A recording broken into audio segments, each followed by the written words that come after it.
If we speak about the situation of displaced people around the world, we are asking people to stay home, but those people do not have homes in the first place. We are asking people around the globe to maintain social distancing. How can you do that if you are living in a tent with 5 people? How can you do that if you are in a camp in Cox's Bazar in Bangladesh, where about 1 million people need to survive in this small land plot?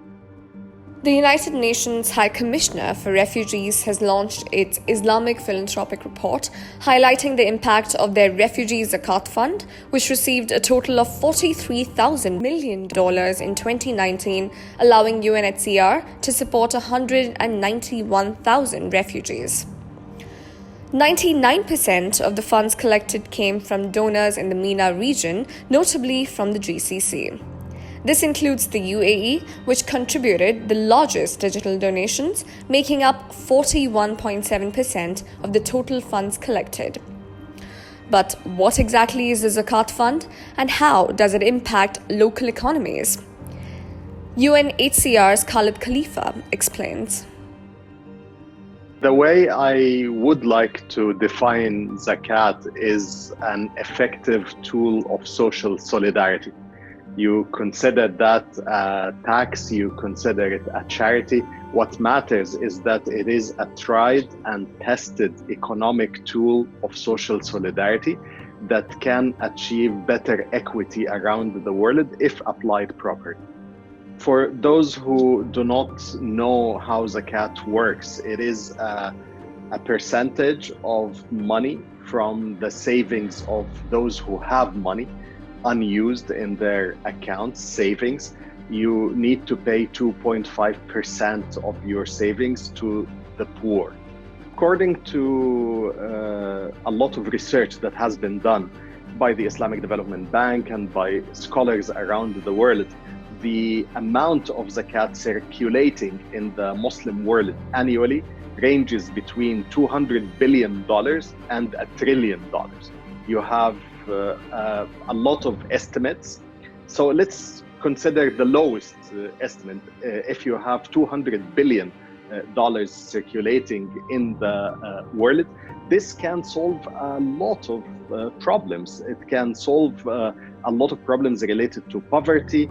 It can rescue a lot of people from diseases. It can make sure that the children of the poor and the ultra poor have access to education. You will solve a lot of problems, especially those related to poverty. You will also enhance local economies.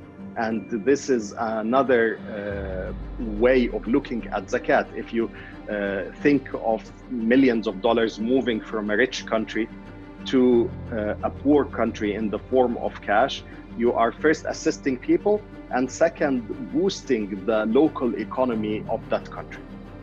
Indeed, the Muslim community is huge. You are talking about 20 to 25% of the world population. And also the Muslim world, unfortunately, accounts for the largest percentage of those in need. If we are talking about refugees and internally displaced people, about 60% of all refugees around the world come from the member states of the Organization of Islamic Cooperation. This is a huge figure. How to regulate zakat? I think we first need to encourage those who are able to pay zakat to pay their dues. That's the starting point. And again, if every able Muslim pays their zakat, I think you can eliminate poverty in most Muslim countries through this tool of social solidarity. I think people who are locked up in their houses now might be more sympathetic with others around the world, might also be looking for ways to give remotely.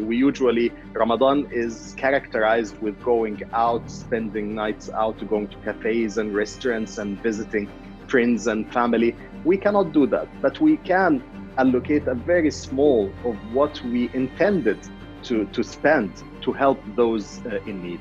What we are seeing this year is actually an increase, which is quite encouraging. We see a small increase in donations online, and also our major business donors have also increased their contributions this year, which is very appreciated.